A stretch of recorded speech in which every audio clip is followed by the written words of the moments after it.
Hey guys, Alex here. Let's talk quickly about Venezuela and who stands to gain and who stands to lose and what could come next. Obviously, as I'm talking right now, the situation is very fluid. We don't know many details.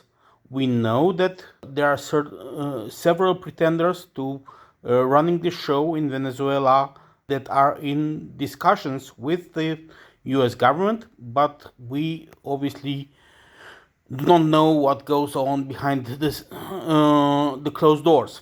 But let's run the possibilities through. So, we have obviously the democratic opposition that is in exile that can take over.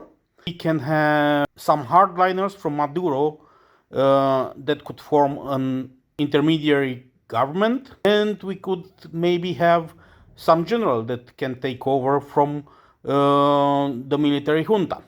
Any one of these guys can make a deal with the Trump administration, and in the interest of keeping a stable environment, they might make a deal even with the most unsavory persons out there, even if it's for a short time until they can organize elections and have a quasi-democratic government in place.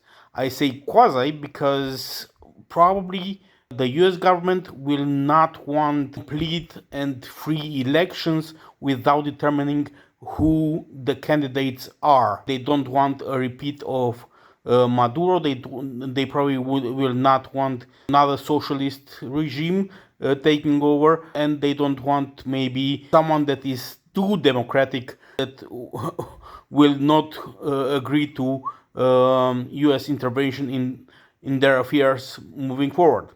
So that is that.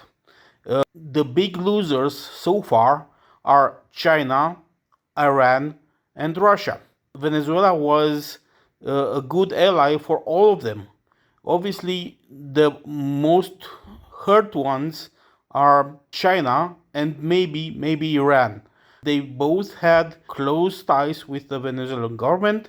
The Chinese were importing a lot of oil, and the Iranians were dealing with drugs and other more unsavory businesses, maybe, I don't know, weapon exports, you can name it. Basically, there are ties that we don't know yet how deep they go. And we probably never know. But obviously, they are very angry. Even ideologically speaking, they lose an ally, and United States wins an ally.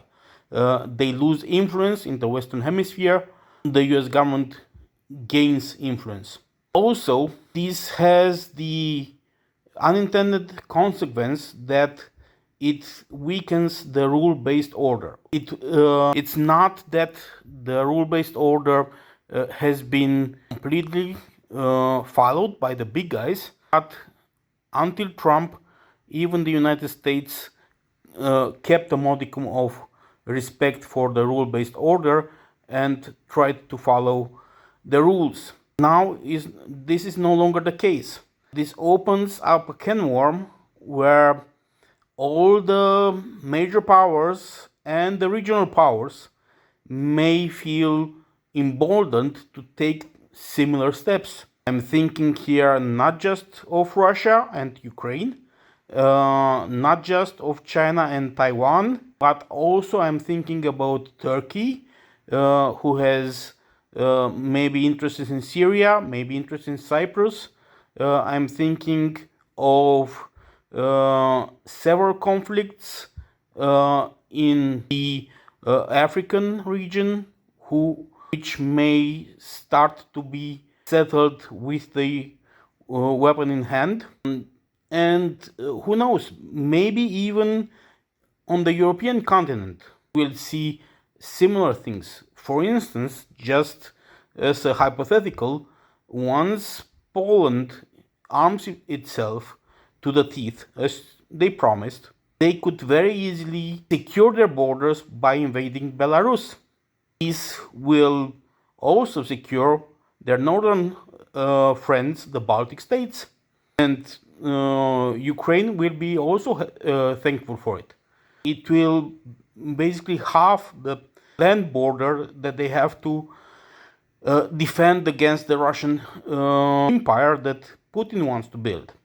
And if they do this at the appropriate time, when Russia is weak and licking its wounds after the Ukraine war, Putin will not be able to respond in kind. So we may see lots of these kind of small regional conflicts pop up that we might not even think about. This in turn benefits tremendously the arms industry. So basically, if you want to invest, look up all the major arms dealers, look up companies that are building drones, that are building munitions. They will stand to benefit from this environment that will see more armed conflict than we are used to in the past. This is not exactly a doom and gloom video because they will be limited conflicts. I don't think they will spill over into a major conflict or a World War III because none of the major players, neither Russia, neither Ukraine, neither China nor the United States have any interest whatsoever in starting World War III. They will, however, battle it out on the economic front. So stay tuned for this. We'll see more sanctions, more tariffs, more limitations on trade, on materials. So also you'll see increased prices or wild volatility in this market. That's it for now. Thank you for listening.